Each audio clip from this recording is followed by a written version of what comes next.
Je bénis également tous ceux qui se connectent. Nous savons que nous avons des auditeurs très réguliers et beaucoup d'autres personnes qui utilisent le replay parce que nous touchons le monde, même le Japon, pour dire la Corée, n'est-ce pas?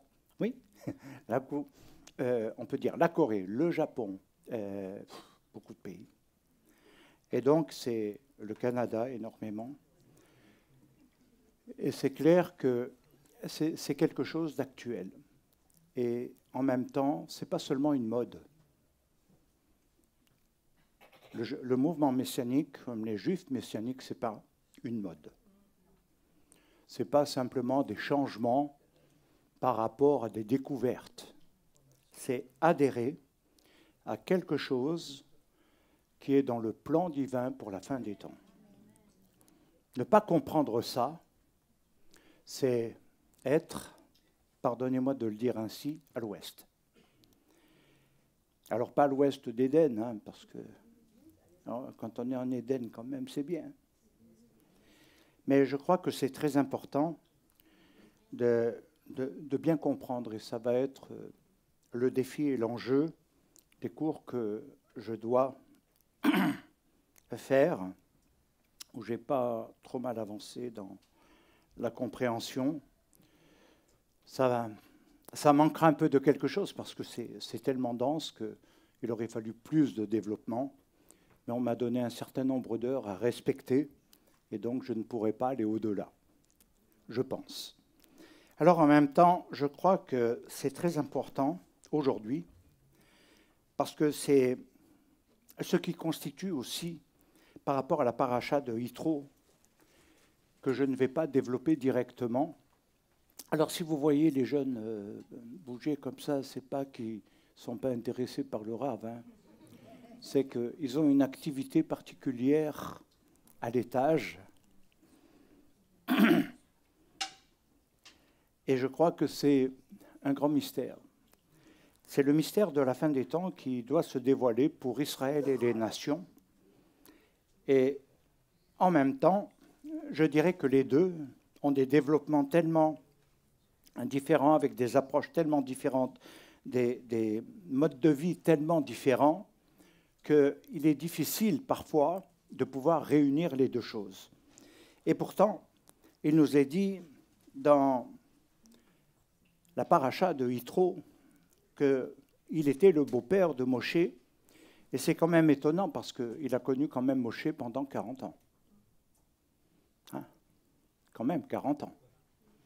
Et tout à coup, il va y avoir un changement. Et il nous est dit dans le texte en hébreu, quand on le traduit correctement, que Yitro est entré dans Israël. Il n'est pas seulement devenu un adhérent admiratif de Moshe dans ce qu'il a fait, dans ce que l'Éternel a fait, dans ce qu'il a pu entendre, comme on le voit dans la paracha, mais de quelque chose où il est devenu Israël. Et c'est l'enjeu de la compréhension d'aujourd'hui, après les premières vagues du mouvement messianique.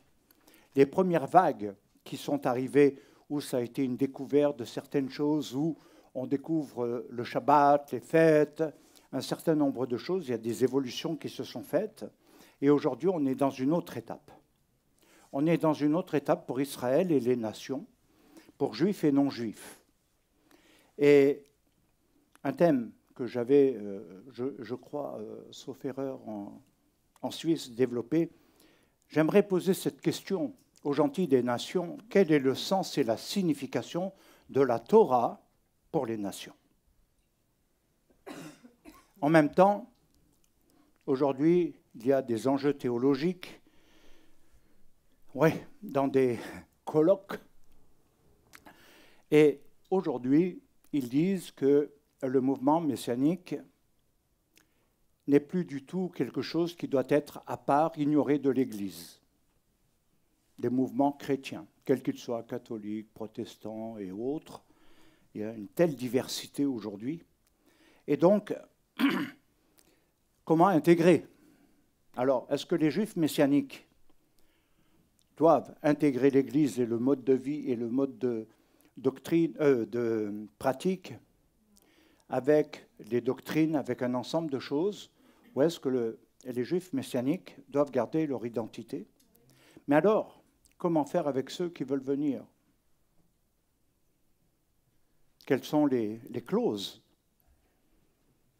Ce n'est pas du tout les mêmes que lorsque vous avez été dans une assemblée et que vous changez d'assemblée où on vous demande peu de choses, voire pas grand-chose, pour pouvoir devenir membre.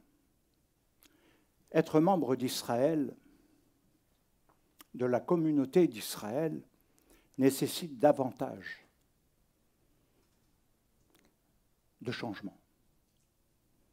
Un changement de pensée, un changement de cœur, et pas simplement un changement d'expression de sa foi, mais de quelque chose qui adhère de manière solide. Et je vais vous dire quelque chose qui m'a travaillé ce matin très tôt. Je ne dormais pas du tout, très très tôt. Et ça carburait à fond là-dedans. Je pense qu'il y a quelque chose que Dieu a établi quand il a fait des promesses. Aucune de ces promesses n'est changeante. Aucune de ces promesses ne peut être modifiée. Elles s'accomplissent. C'est un terrain fiable. La différence avec l'homme, quand il veut adhérer aux promesses, c'est que lui, il est changeant. L'homme est changeant. En fonction des circonstances, des problèmes, des difficultés qu'il rencontre, il change. Il change. Et il s'adapte à ces circonstances, mais dans le long terme, il n'est jamais le même. Or, Dieu est le même hier, aujourd'hui, éternellement, et Yeshua, la même chose. Mashiach est le même. Et donc, on doit bien comprendre que si je peux faire confiance en Dieu, c'est qu'il ne change pas. La confiance dans les hommes, elle peut être relative, parce que l'homme change. Son engagement change. Ses paroles changent en fonction des circonstances. Il se modifie. Il s'adapte à un autre environnement. Et je crois que c'est quelque chose qu'il nous faut réfléchir peut-être davantage aujourd'hui.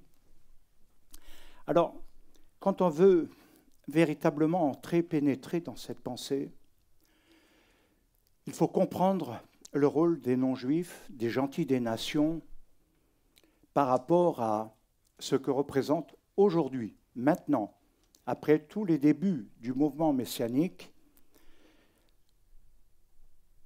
à l'adhésion, la vision, la place.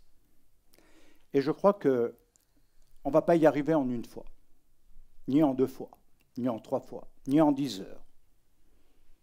Mais c'est un cheminement également intérieur. C'est un cheminement de cœur et c'est un cheminement intellectuel. C'est quelque chose qui doit être correctement réfléchi. Pas seulement dans un enthousiasme émotionnel de l'amour d'Israël ou de ce côté un peu humanitaire. Vous savez, en Israël, c'est très partagé. Au niveau de la libération des otages, il y a une réjouissance pour 3, mais il y a une tristesse pour le nombre de Palestiniens terroristes qui ont fait du mal, qui ont tué, qui vont être libérés. Et ils se reconstituent. Trump agit un peu, mais on sait que c'est fragile, que l'État d'Israël est fragilisé. Et le regard des nations vis-à-vis d'Israël, ne me dites pas qu'il est positif. La Croix-Rouge essaye de se racheter, et l'ensemble, mais le regard des nations aujourd'hui, sur Israël, n'est pas le regard le plus positif qui soit.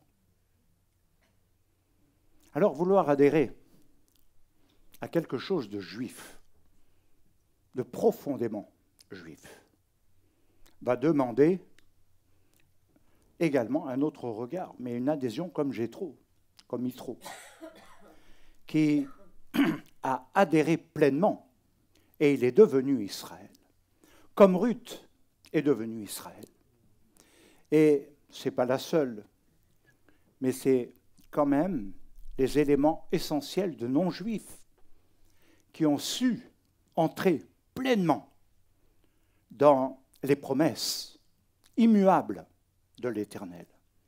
Des promesses qui ne changent pas et qui sont l'ADN des racines de toute action prophétique et de tout accomplissement, parce qu'elles ne changent pas. Ce que Dieu dit, sa main l'accomplit. Et je dirais que c'est le point fort de la prophétie. Alors c'est pourquoi il est important de pouvoir entrer dans quelque chose qui doit nous donner à réfléchir. Parce que souvent, dans toutes les études messianiques d'aujourd'hui, je dirais que beaucoup de non-juifs, de gentils des nations, adhérents de cœur aussi, prennent conscience de l'olivier franc par rapport à l'olivier sauvage. Et en même temps, on dit on devient un, Echad. Mais dans quoi? On est Echad dans quoi? On est Echad dans quoi? Dans l'alliance d'Israël, je pense, basée sur les racines qui ne sont pas Yeshua, mais les patriarches, ce qui a été fondé à la base. Et je dirais que ça nous amène à des questionnements, à réfléchir sur la Torah, le Tanakh. Et je pense qu'il y a beaucoup de symboles qui veulent marquer ces temps, ces moments. En même temps, nous devons comprendre que l'Église et Israël, pour ceux qui pensent encore ainsi, ou le christianisme, qui se décline en plusieurs branches, qui sont très différentes les unes des autres, le catholicisme n'est pas le protestantisme. Et n'a rien à voir aujourd'hui. Mais ils deviennent un. Aujourd'hui, il y a eu la guerre, la Saint-Barthélemy, il y a eu toutes sortes de choses. Et aujourd'hui, vous les voyez dans ces mouvements où œcuméniques, j'allais dire interreligieux, mais ce n'est pas juste, œcuméniques, vous voyez des rassemblements et ils deviennent un. Ils deviennent un. Ce qui n'était pas compatible avant.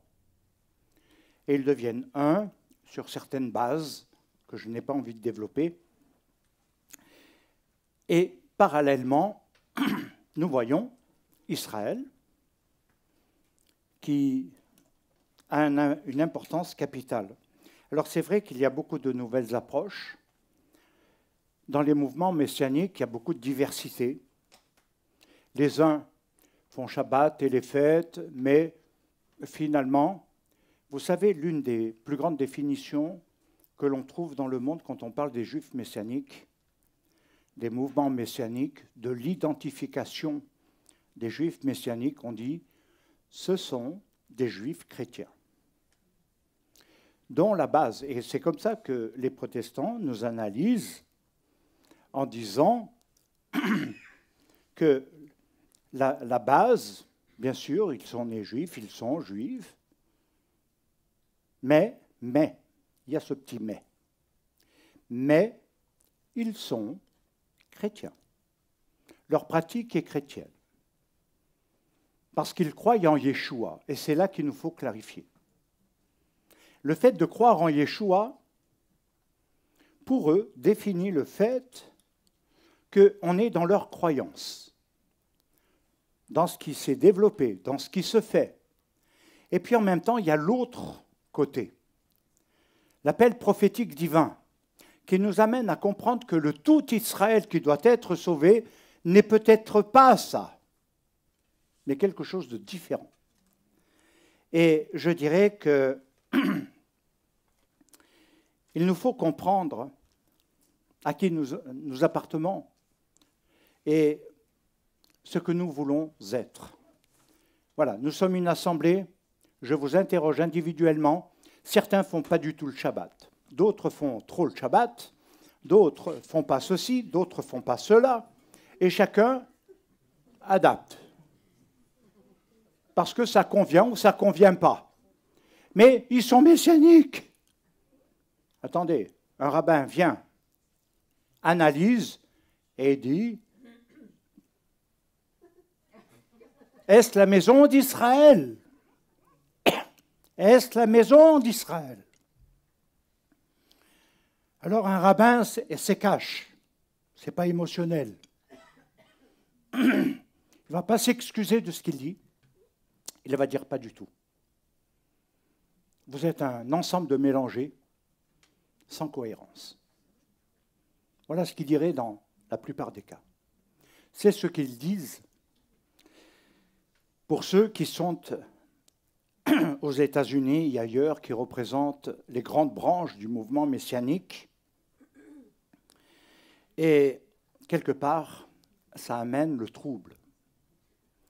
En même temps, il y a d'autres petites branches, comme chez vous, comme nous, comme d'autres, qui se développent pour ramener la compréhension de la maison d'Israël et la maison de Yehuda. Et de comprendre un ensemble de choses. Parce que lorsque nous prenons la première lettre de l'alphabet hébreu écrite dans le Bereshit, dans ce qui doit être le commencement, c'est la lettre Bet, et le Bet, le Baït, c'est obligatoirement ce qui signifie la maison, ce qui signifie quelque chose d'important. Et c'est représenté ensuite, c'est adapté dans les deux colonnes du temple, dont l'une s'appelait Yakin et l'autre Boz. Et c'est le temple qui devait réunir l'homme et Dieu. Et c'était la centralité de la révélation et de la pratique. C'était le lieu par excellence de rendez-vous de tout Israël, quel que soit son lieu d'habitation, du nord au sud, est, ouest. C'était de les rassembler lors des fêtes, lors des Shabbatot, lors de certains grands moments et d'événements, et de rester unis en cas de guerre. Ça, c'était le principe que David, le roi, avait mis en place. Il a centralisé la vie spirituelle d'Israël. C'est quelqu'un qui a combattu. Saül a échoué. David a réussi. Il a uni les 12 tribus pour devenir le peuple d'Israël avec la centralité qui n'était pas le temple à son époque, mais l'arche d'alliance. L'arche d'alliance. Et à partir de là, il y a quelque chose de phénoménal. En même temps, nous devons comprendre que la lettre bête, elle va représenter également le yesod, le fondement des mondes, le fondement de tout, car elle est dans le Bereshit, qui fonde tout, tout, tout. La lettre bête, quand on entre dans cette connaissance, elle est marquée par le chiffre 2. Et il est employé 1065 fois. Et c'est le premier nombre divisible. Alors, c'est vrai que je pourrais m'attarder un petit peu plus là-dessus, mais je crois qu'il y a quelque chose qui nous amène à comprendre que 1 et 1 dans la pensée divine doit devenir Echad. L'unité. Une unité, non divisée. Quelque chose qui se rassemble et non qui se divise. Je dirais que dans l'expérience vécue, les opinions, les convictions, les compréhensions, les adhésions de son expérience de vie, même entre guillemets de salut, car ce que nous appelons, nous, juifs, salut, n'a pas la même connotation, même si ça veut dire la même chose. Pour les Hébreux, pour les Juifs, salut, c'est délivrance. Comme on a été délivré de l'Égypte, comme on a été délivré tout au long de notre histoire, de la mort, de la haine, et jusqu'à aujourd'hui, on veut nous détruire. Et il nous faut comprendre que salut, dans le sens du christianisme, c'est devenu non pas quelque chose de collectif comme pour le peuple d'Israël et communautaire, mais c'est devenu quelque chose qui est personnel et individuel. C'est quelque chose que l'on veut pour soi. Et finalement, quelque chose gravite là-dedans, dans une compréhension dans laquelle ça s'est développé. Maintenant, il est vrai que lorsque on veut comprendre le plan de Dieu sur la fin des temps, tout Israël sera sauvé. Ce n'est pas uniquement les Juifs de la diaspora qui rentrent. C'est quand toutes les nations auront été atteintes. Alors en même temps, il faut se poser la question de la greffe, qui devient l'ADN réel des promesses divines, puisque les promesses reposent sur Abraham. Toutes les nations seront bénies en ton zéra, en ta postérité, qui deviendra un shoresh, une racine, et de cette racine, il y aura un rejeton. Le rejeton de Judas, d'Isaïe, dans Ésaïe 11, et vous allez savoir que c'est le Mashiach. Et donc tout repose, le socle qui ne change pas, où les promesses divines ne changent pas, ne se modifient pas, ne s'adaptent pas à l'homme dans son environnement, dans ses croyances, dans ses pratiques, dans ses convictions, elles restent immuables. Elles ne changent pas. Elles ne se transforment pas et elles ne vont certainement pas s'adapter à nous. C'est à nous de nous adapter à elles. Et là, il y a une différence dans laquelle on doit entrer, puisque ça nous amène à réaliser que l'ADN de la rédemption, ce n'est pas un salut personnel, c'est également ce rassemblement parce que le Messie viendra et régnera, pas qu'avec Israël, mais à ceux qui seront devenus Echad. Alors, qu'est-ce que ça veut dire devenir juif? Pour Yitro, pour vous. C'est une question à vous poser, à laquelle il nous faut, peut-être, je dirais davantage, il nous faudra répondre plus clairement. Mais je crois que c'est très important de comprendre le sens qu'Israël a. Il est communautaire, il est collectif. Bien sûr qu'on a un rôle individuel et familial à jouer, mais on s'inclut dans le collectif. On s'inclut. C'est un mode de vie, Israël. Avant que le judaïsme n'existe en tant que religion définie, appelée judaïsme, c'était un mode de vie. Ça a toujours été un mode de vie. Yeshua était dans le même mode de vie. Les Shlechim aussi. Sur quel fondement Yeshua et les Shlechim ont-ils dit, nous sommes sur le fondement, non pas des nouvelles théologies, nous sommes sur le fondement de Mashiach et des Shlechim, c'est-à-dire des apôtres et des prophètes. Voilà les trois niveaux de fondement. Nous sommes, si l'on veut rester biblique, dans l'attachement biblique, pur et dur, nous sommes que sur un seul fondement, celui de Mashiach, Yeshua, qui est la pierre angulaire de la construction de l'édifice. Il est dit Masou Even. Et Masou Even, ça veut dire qu'il est la pierre angulaire, mais qu'il est le père et fils.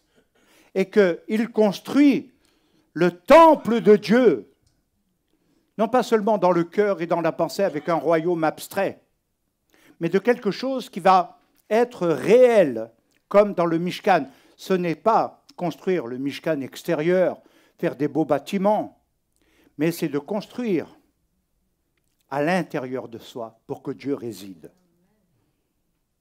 Là est la différence. Et Dieu ne va pas résider que dans une personne, en chouchoutant l'un par rapport à l'autre. Qu'est-ce qui va toucher Dieu? Qu'est-ce qui va vraiment toucher l'Éternel? Notre obéissance, notre engagement, pas nos sentiments, parce qu'ils changent dans les circonstances. Un jour, je t'aime, Seigneur. Oh, je suis éprouvé. Qu'est-ce qui se passe? Et je peux vous dire, je le vis. Et je l'ai vécu. C'est une expérience aussi. Ce n'est pas simplement quelques paroles comme ça, non vécues. Non. Et je dois dire que être fidèle, c'est un sacrifice aujourd'hui.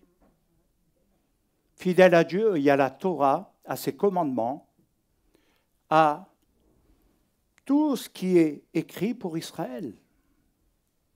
Alors le défi, également du non-juif, c'est de comprendre la prophétie de Zacharie 4 au niveau de la Ménorah avec les 2 branches d'olivier.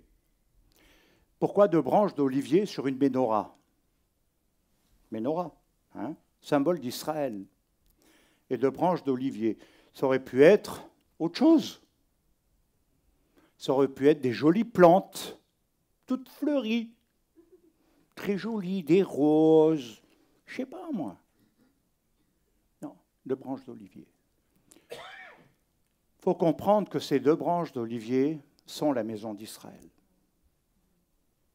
Elles sont la maison d'Israël. Et c'est un véritable symbole profond, parce que ça a une signification pour Israël et les nations. C'est tout le mystère.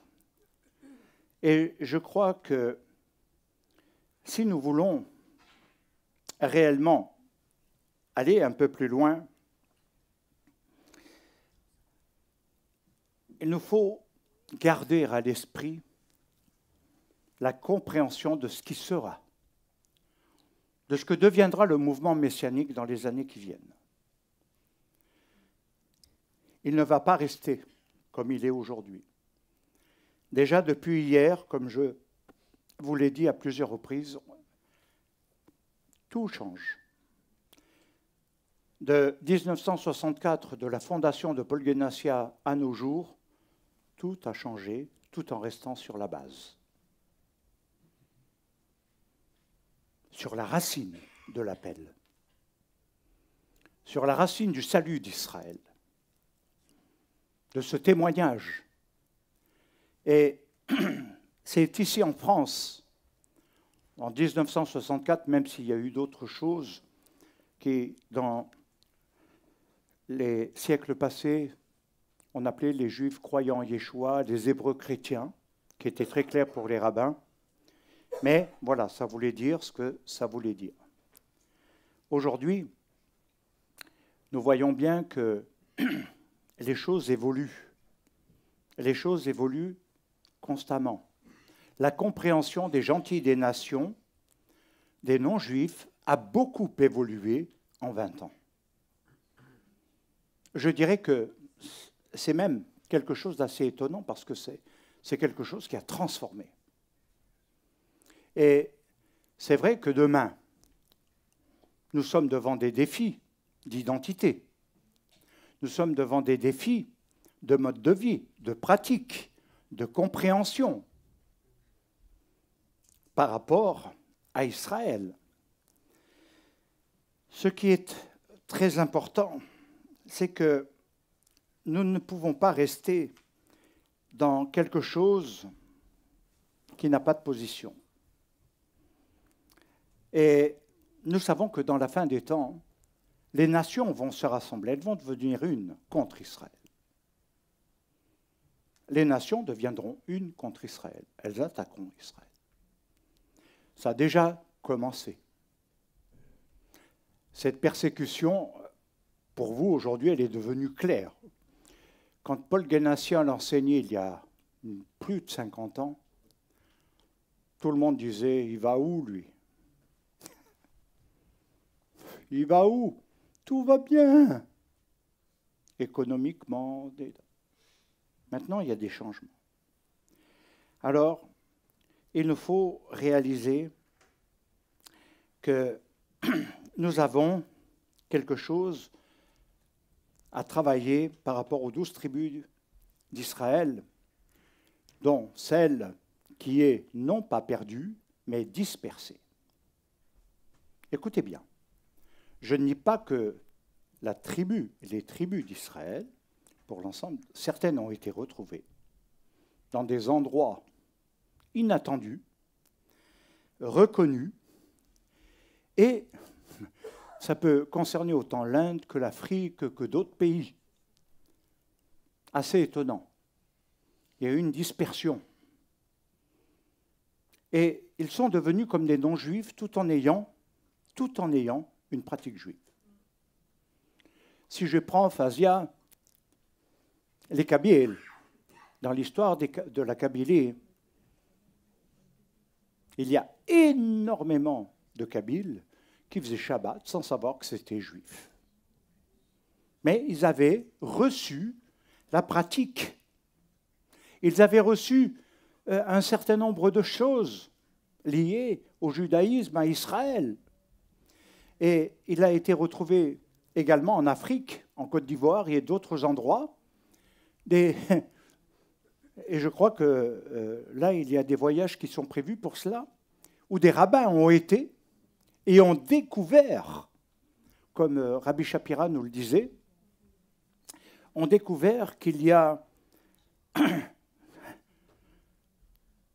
des gens qui n'ont rien à voir avec Israël à la base. Mais rien. Rien. Culture, mentalité, tout ça, rien à voir.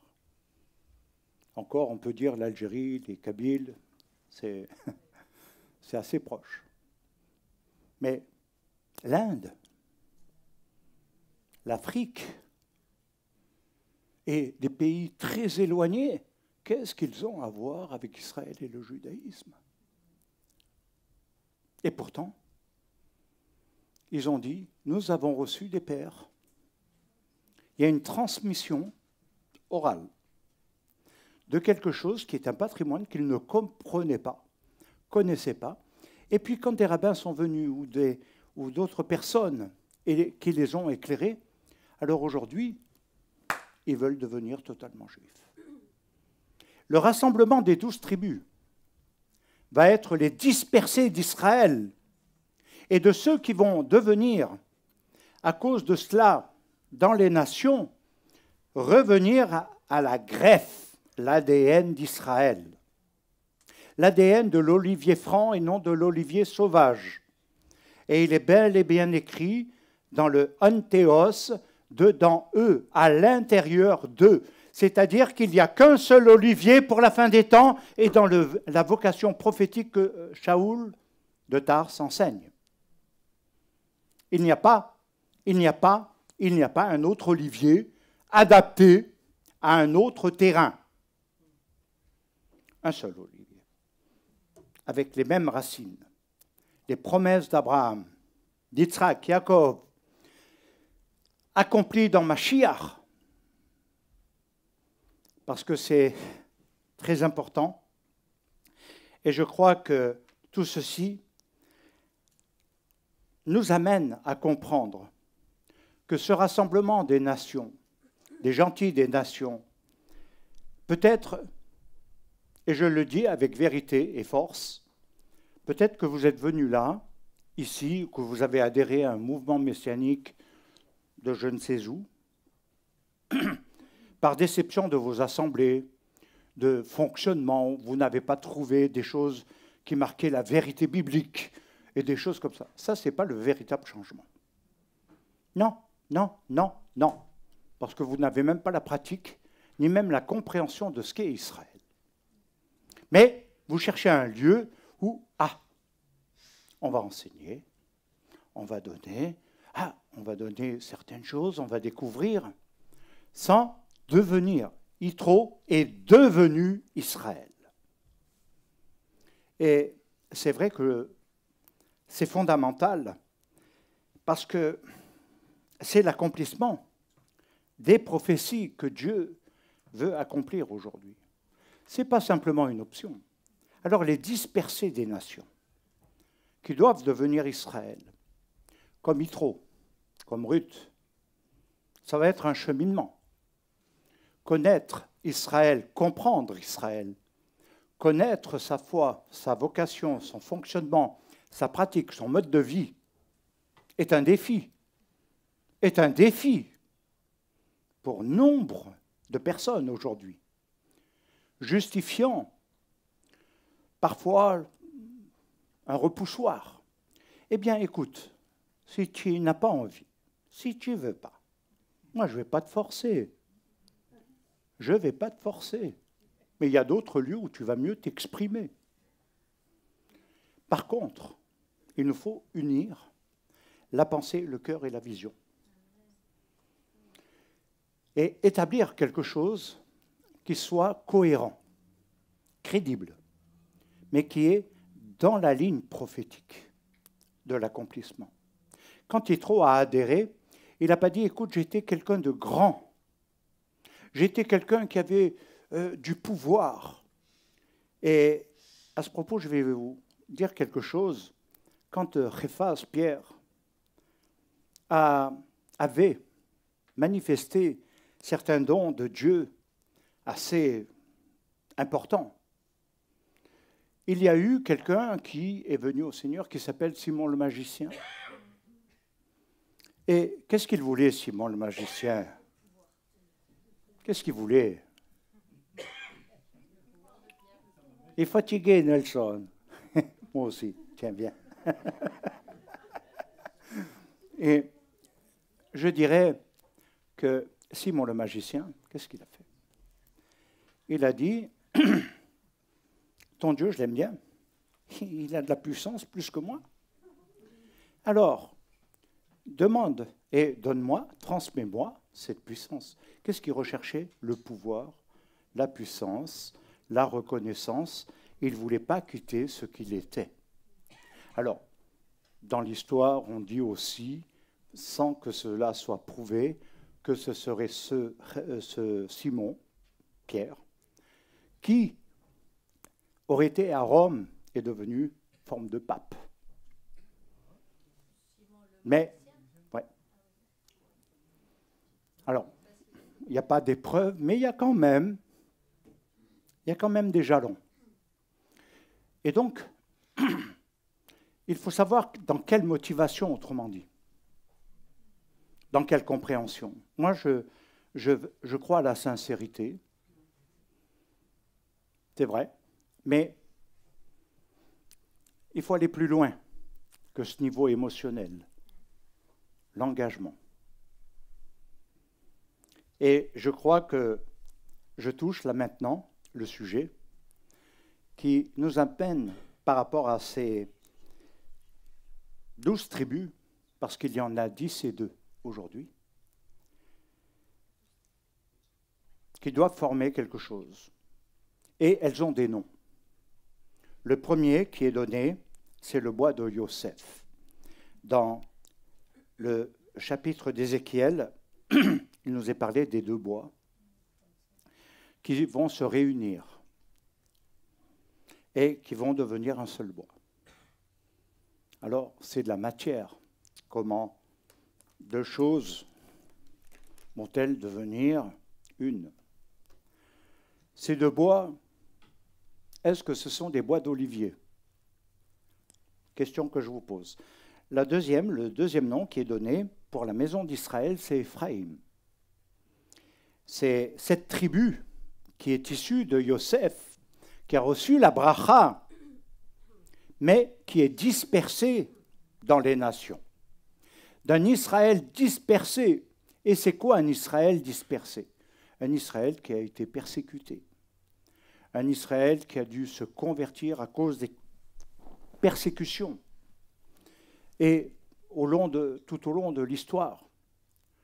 Et aujourd'hui, Éphraïm, ce n'est pas simplement des chrétiens qui ont envie de modifier ou de régler leur compte avec les églises sur la doctrine, ou de dire « je ne suis pas juif, mais voilà, je veux être messianique ». Alors moi, je les regarde bizarrement, parce que pour moi, ils deviennent extraterrestres. Mais je lui dis, tu as raison, reste où tu es. Le deuxième, c'est le bois de Yehuda, qui est lié à David, au roi David, à Mashiach. Et ceci, c'est quelque chose qui va concerner totalement la fin des temps. En même temps, vous trouverez tout cela dans Ézéchiel 37, les versets 16 à 24, qui nous amènent à découvrir le texte en hébreu. Alors, veuillez me pardonner parce que j'ai une cataracte et des fois je louche, Viata ben adam kar, lecha etz echad uketov, alaiv li Yehuda velivne Israël, chaverov chayeyu ulecha etz echad uketov alai le Yosef etz Ephraim. Très important. Vechal bet Israël chaverov chaverav. Et ce texte est extraordinaire parce que littéralement, quand on veut le traduire correctement, mais également pas une traduction simplement comme cela, la traduction de la pensée d'Israël, de la manière dont Israël lit ces textes, et non d'un autre regard, le regard juif de la lecture juive des textes. Ce n'est pas l'interprétation que d'autres peuvent en faire, ou ce qu'ils veulent en faire. Il est dit littéralement, « Et toi, fils de l'Adam », alors là, déjà, on a un programme phénoménal, incroyable. Ce qui veut dire, toi, l'Adam, l'humanité, l'humain, par définition, l'Adam et l'Adama, qui est devenu quelque chose de très important. Prends pour toi un bois. Le terme bois, c'est etz, qui veut dire arbre. Prends pour toi l'arbre, pas seulement un bois. Prends l'arbre. Et écris sur lui pour Yehuda et pour les fils d'Israël, ses compagnons, et prends un bois, encore un arbre, et écris sur lui pour Yosef, autrement dit le bois, l'arbre d'Éphraïm et toute la maison d'Israël et ses compagnons.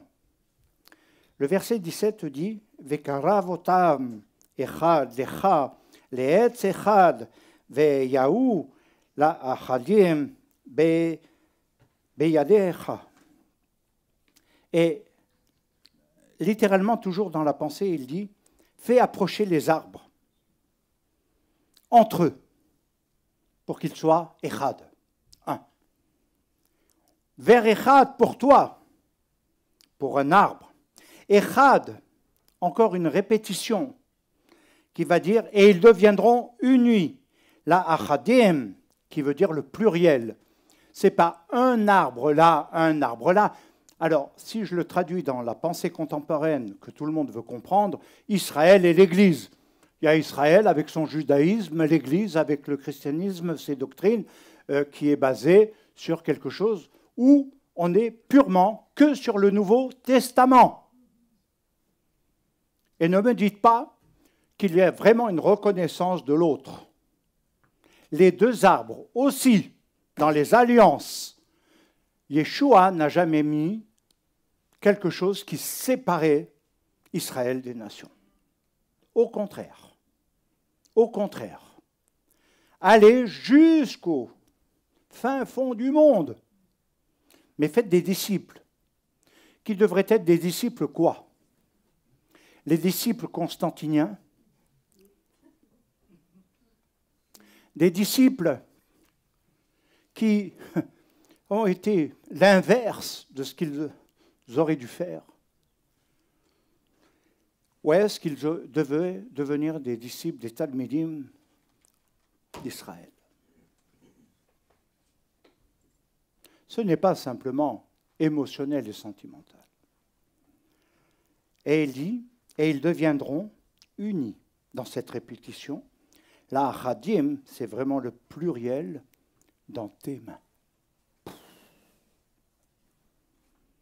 Alors, ces versets mystères, mais qui sont également merveilleux et très particuliers, c'est qu'il nous est dit « fais approcher ». Voilà ce que nous sommes aujourd'hui, fais approcher.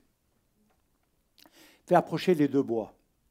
Alors, je suis conscient que quand il s'agit d'entrer même dans la pratique d'Israël, tout à coup, il y en a qui ont l'urticaire. Il y en a qui ont des difficultés.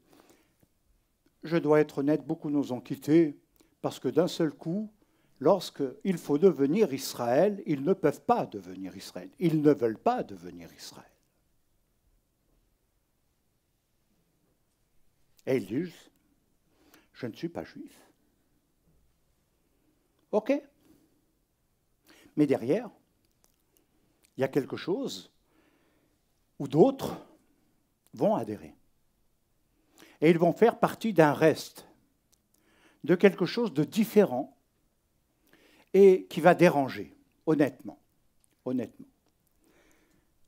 Moi, on m'a connu dans un certain style, beaucoup de ceux qui ont été même ici à l'époque de Paul Guénassia et qui ont changé à une époque, à une période, non, tu connais, que je rencontre maintenant à nouveau des anciens que je n'ai plus vus depuis une trentaine, peut-être quarantaine d'années, me contactent, me posent des questions et ne comprennent pas mon cheminement. Ben, il n'y a rien à comprendre. Quand c'est le temps, c'est le temps. Point barre. Il y a un temps pour tout. Et alors, ils ont cette racine d'Israël, c'est vrai, hein, et j'ai rencontré une... Ils ont la racine d'Israël, mais devenir Israël, appartenir à Israël,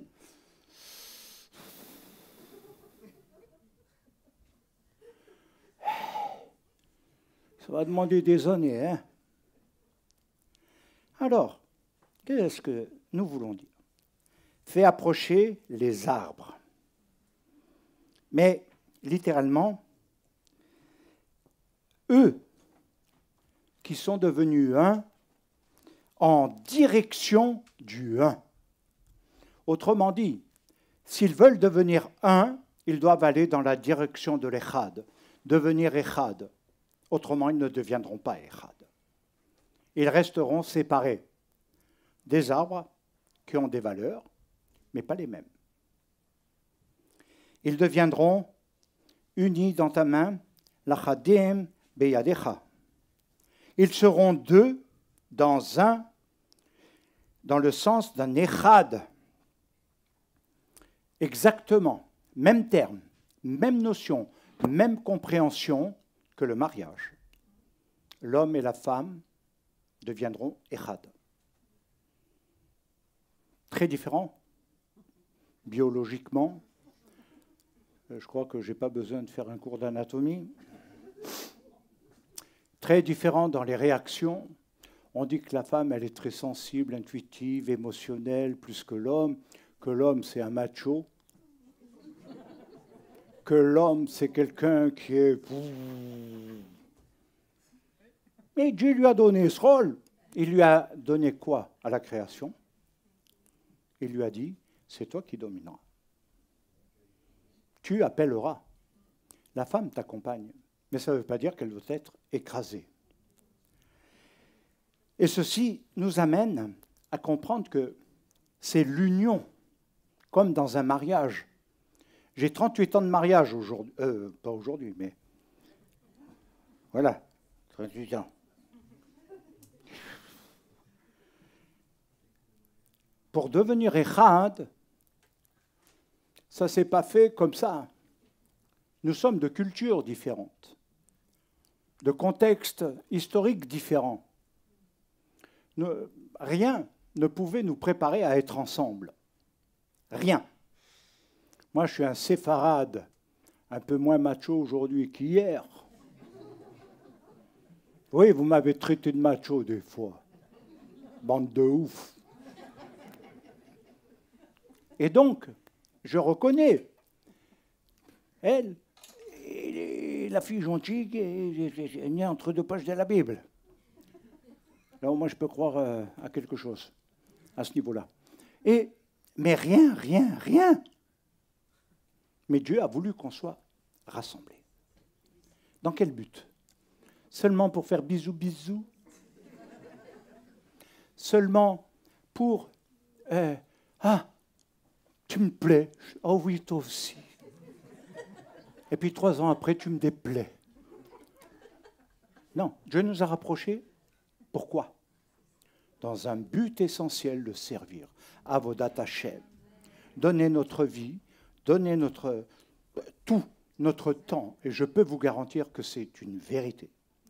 Tout donner. Et quelque part, on s'est ajusté. Le juif et le non-juif doivent s'ajuster aujourd'hui. C'est une marche. C'est vrai qu'il y a des moments difficiles dans ces débuts de mariage. Et que tout n'est pas si simple après les bisous, bisous. C'est le vivre ensemble. Et là, d'un seul coup, tu découvres une femme différente. Comme la femme découvre un monsieur différent. Avec des trucs que tu n'aurais pas pensé. Avant, il envoie constamment, alors par les SMS aujourd'hui, c'est très courant. Et ma petite reine, et je t'aime, et tu es la plus belle, et tout. Puis l'autre. Puis quand ils sont mariés, c'est une vérité. C'est pour ça qu'Évélie veut bien choisir.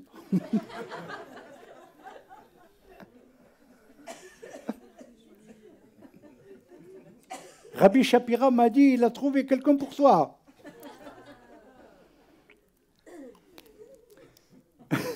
Mince, hein.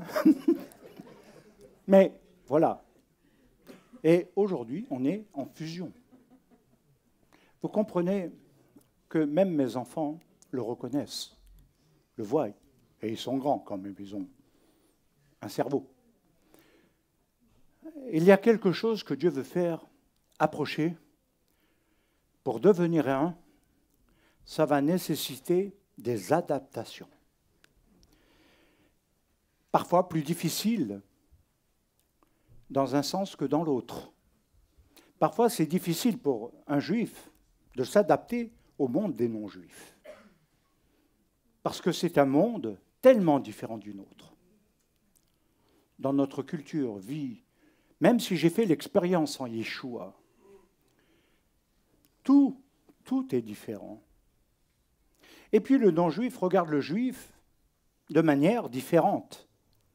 Et il dit, mais, comme certains sont en train de dire aujourd'hui, c'est pour ça que je le combats, mais il faut que les juifs rentrent dans l'église. Ça ne va pas? Non, ça c'est Ratzinger là, qui avait sorti ça. J'ai vu sa catéchèse. Et j'ai dit, mais il faut... Et son amour des juifs, c'était pour que les juifs rentrent dans l'église catholique. Catholique. Et donc, ça ne marche pas. Alors, si on veut s'arrêter sur ces 2 bois qui sont des arbres, il y a aussi l'intrigue dans la notion du texte d'Éphraïm qui, au verset 19, dit Adonai, plus les 4 lettres du tétragramme, Iné ani lokeach et Yosef asher beyad Ephraim veishfte Israël. Littéralement, ça veut dire le Seigneur, l'Éternel, donc les 4 lettres du tétragramme.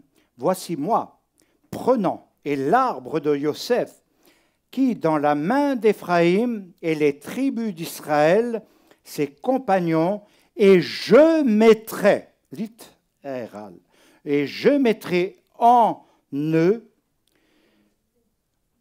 pardon, un otam sur lui, c'est-à-dire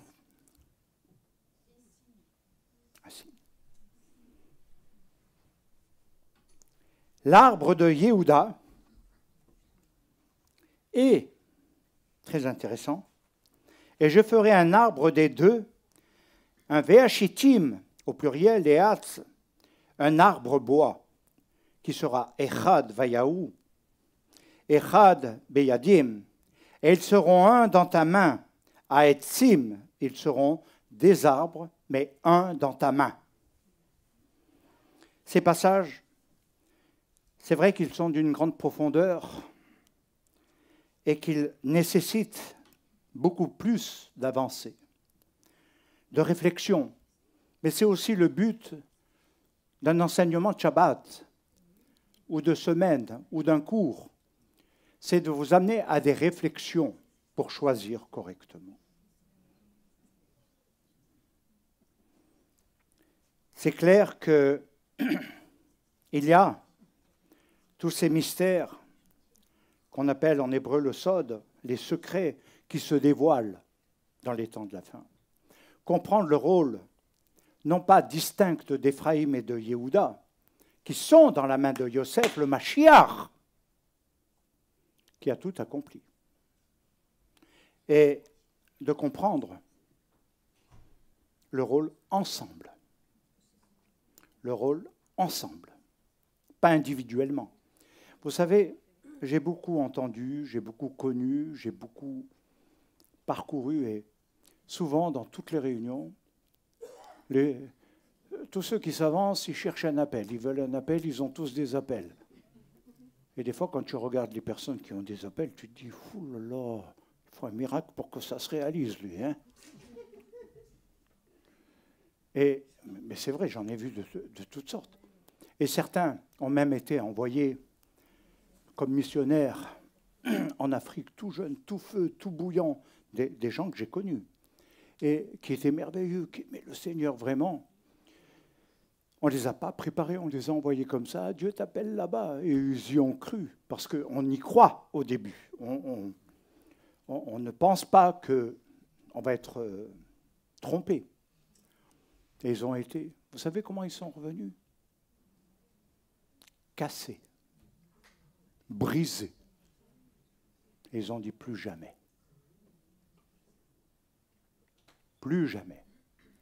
On veut des appels, on veut des fonctions, on veut des places, on veut des titres, des valorisations. Mais ça ne définit pas suffisamment l'appel divin dans le collectif et le communautaire.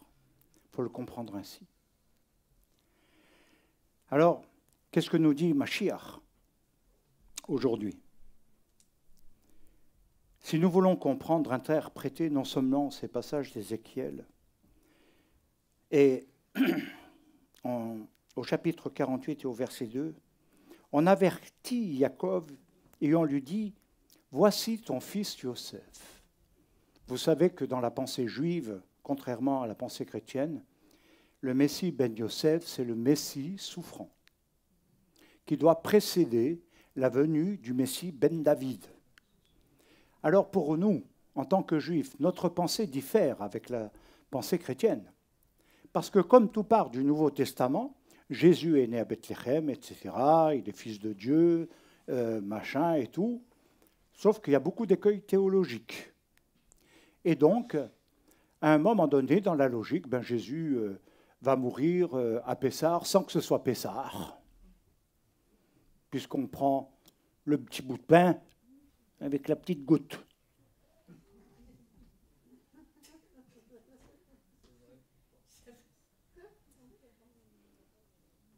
Oui, je sais que des fois, je suis un peu moqueur. Mais on s'est tellement moqué de nous aussi. On peut se permettre, n'est-ce pas? Et qu'est-ce qu'il est dit? Que Yeshua, effectivement, c'est l'agneau de Pessah, il est mort et ressuscité, et que tout repose là-dessus. Là-dessus. Sans la résurrection, il n'y a rien, il n'y a pas de rédemption. Il n'y a rien. Il n'y a rien. Absolument rien. De sa résurrection, il y a tout un changement qui s'opère et qui va s'opérer encore plus dans la continuité de l'histoire pour le monde juif. On n'a pas ce concept. On ne part pas du Nouveau Testament. Il ne nous appartient pas. Dans notre tradition de base, il n'y a pas de Nouveau Testament. Il y a le Tanakh. Et on se base sur les prophètes, la Torah et les écrits. Quand on croit en Yeshua, Mashiach, on cherche à comprendre dans ces écrits-là, qui est-il? Et à un moment donné, il est clair que ça s'ouvre, ça s'éclaire en comprenant le rôle de Yosef qui va ramener les deux bouts de bois. Que le Messie ben Yosef précède la venue du Messie ben David, qui sera persécuté, qui sera mis à mort, et qu'ensuite le Messie ben David pourra finir la deuxième phase importante. Toute la croyance des rabbins, des juifs aujourd'hui est là. Alors en même temps, pour nous, le Messie ben Yosef, c'est Yeshua Mashiach. C'est Yeshua Mashiach, qui est en rapport avec Isaïe 53, qui est en rapport avec la fête de Pessah, dans l'interprétation purement juive, et non adaptée dans des changements qui se sont opérés au cours de l'histoire. Et donc, c'est important parce qu'aujourd'hui, nous attendons, et Israël attend, dans sa ferveur messianique, la venue du grand roi à Jérusalem. Et Jérusalem fait partie de Yehuda. Donc, lorsque l'on veut remonter au travers de tout cela, il est dit que « Voici ton fils Yosef qui vient vers toi, et Israël rassemblera ses forces. » Pourquoi Yaakov et pourquoi Israël? Pour la même personne, mais dans quelque chose qui est différent. Alors, ce n'est pas anodin, parce que Yaakov, Israël, se réfère à la lutte du gué de Yabok, où Yaakov va devenir Israël.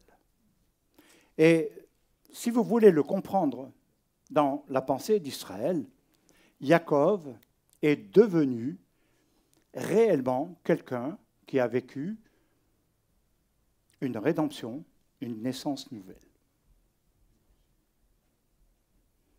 Alors ça veut dire que Yaakov devient Israël. Et que quand nous parlons d'Israël, nous devons comprendre de qui nous parlons. De ce combat d'un peuple, d'une nation, où finalement il n'y a pas toujours de la clarté. Si on veut le dire, ce nom est lié au passé de Yaakov, c'est-à-dire l'exil d'Israël, pour X raisons, et dans le monde ici-bas, physique. Mais Dieu rassemblera dans les temps de la fin tout Israël. Et il nous est dit par les prophètes, et ce que nous voyons aujourd'hui, qui est un accomplissement, et qui a donné tellement de haine, eh bien, Israël est redevenu une nation après 2000 ans de dispersion. On ne s'appelait plus Israël dans les nations. On disait les Juifs. On ne disait pas peuple d'Israël. Dans le vocabulaire biblique du christianisme, oui. Mais dans le langage courant, jamais. Jamais. Parce que nous n'étions plus une nation. Il nous a rassemblés. Et il dit, désormais ton nom ne sera plus Yaakov, mais Israël, car tu as lutté. Et à partir de là, nous voyons aussi tout le conflit qui a été engendré par Ésav, Édom, qui représente la chrétienté, qui représente quelque chose qui n'a pas du tout été dans le sens d'Israël, et qui le persécute et dont on voit encore aujourd'hui les traces.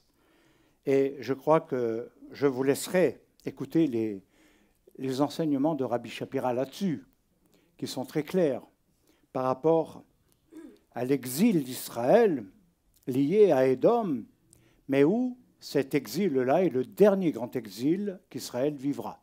Il n'y en a pas d'autre. Il rassemblera. Voilà le lien prophétique. Il rassemblera tout Israël, mais d'abord le peuple d'Israël sur sa terre pour qu'il reprenne tout. Et vous savez que l'hébreu va, renaître de quelque chose qui était mort. Et qu'est-ce qui a fait renaître l'hébreu? Qu'est-ce qui a fait renaître l'hébreu? Vous croyez que ce sont des grands savants? Bien sûr, il y en a qui se sont appliqués sur la base des téphilotes, de la liturgie gardée dans les nations, de ce que nous faisons là. Ce que nous faisons là, voilà la réalité. L'hébreu est redevenu la langue officielle d'Israël, même sa monnaie, le shekel, qui est une monnaie biblique. Incroyable. Et j'en passe des vertes et des pas mûres. Et le désert refleurira. Et Mashiach reviendra. Alors il nous faut comprendre qu'après tout, toutes ces choses leur passent.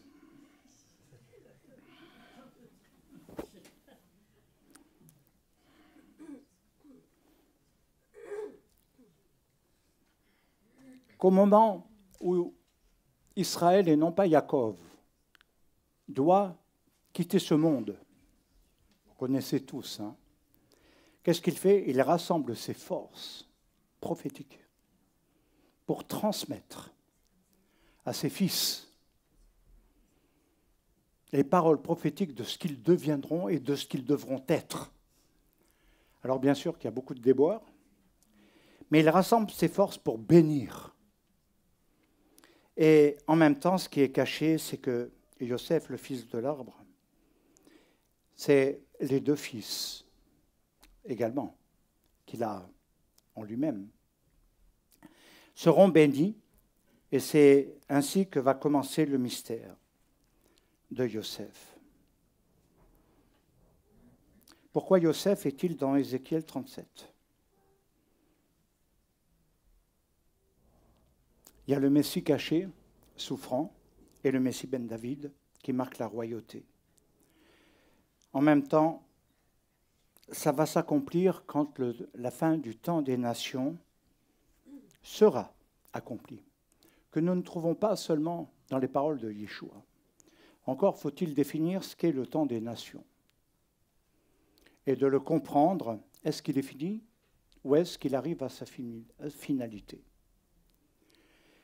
Il y a la question du statut de Jérusalem. Nous avons la Jérusalem d'en bas et la Jérusalem d'en haut. Et c'est dans ce rassemblement que toutes les 12 tribus en feront partie. Je pense que je dois m'arrêter, même s'il ne reste pas beaucoup de choses. C'est vous qui me dites après tout. Ce serait dommage d'arrêter là. Hein. Il y a eu effectivement la dispersion des 12 tribus qui n'ont jamais été retrouvées, mais qui se reconstituent aujourd'hui, hein, comme je l'ai dit.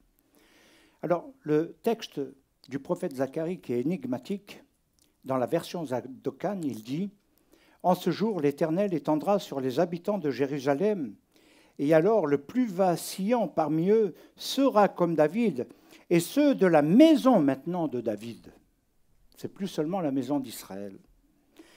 Paraîtront à leurs yeux comme des êtres divins, comme des anges de l'Éternel, car en ce jour, je m'appliquerai à détruire toutes les nations. Alors, qui sont les nations? C'est les nations que nous connaissons? Non. Je vais lever le voile sur Gimel, Vav, Gimel, qui veut dire ONU. C'est l'ONU. L'ONU. Gimel, Vav, Gimel. Vous pouvez inverser comme vous voulez, vous restez toujours dans le même sens, dans la même compréhension.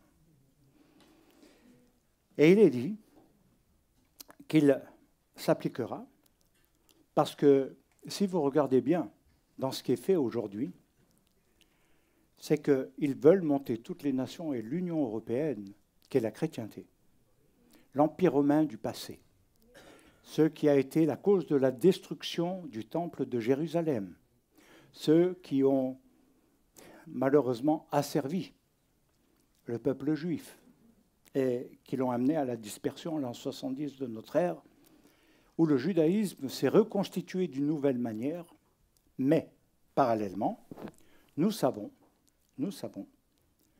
qu'aujourd'hui, il se reconstitue. Mais vous avez l'Empire européen. qui est l'Empire romain. Ça ne lui plaît pas. Le statut d'Israël, et surtout celui de Jérusalem, est l'un des plus contestés, combattus. Alors voilà ce qu'il est dit. Toutes ces nations qui seront venues contre Jérusalem. Mais sur la maison de David et les habitants de Jérusalem, je répandrai un esprit de bienveillance, de pitié, et ils porteront les regards vers moi. Égal, si on veut dire vers moi, alai, à cause de celui qui aura été percé. Littéralement en hébreu, il est dit Asher Zakaru, celui qu'ils ont transpercé. Et ils le regretteront comme on regrette un fils unique. Ils le pleureront amèrement comme on pleure un premier-né. En ce jour, il y aura un grand deuil à Megiddo, à Jérusalem, comme fut le deuil de Hadradrimon dans la vallée de Megiddo. Je vais m'arrêter là, bien qu'il y ait d'autres parties. Mais ce que je voudrais vous dire en conclusion, c'est prier. Essayez de comprendre la pensée.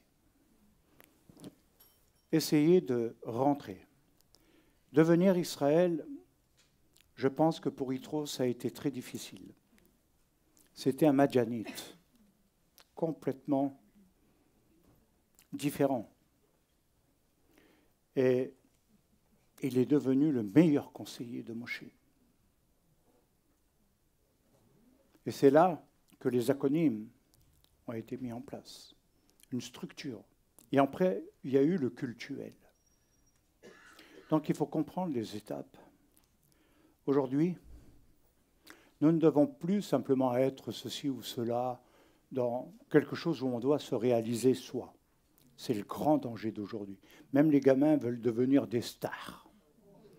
Hein? The Voice, je ne sais pas quoi là, graine de star. Ils veulent devenir visibles sur des scènes. Aujourd'hui, nous devons accomplir les desseins divins. C'est très difficile. On est combattu, rejeté, critiqué.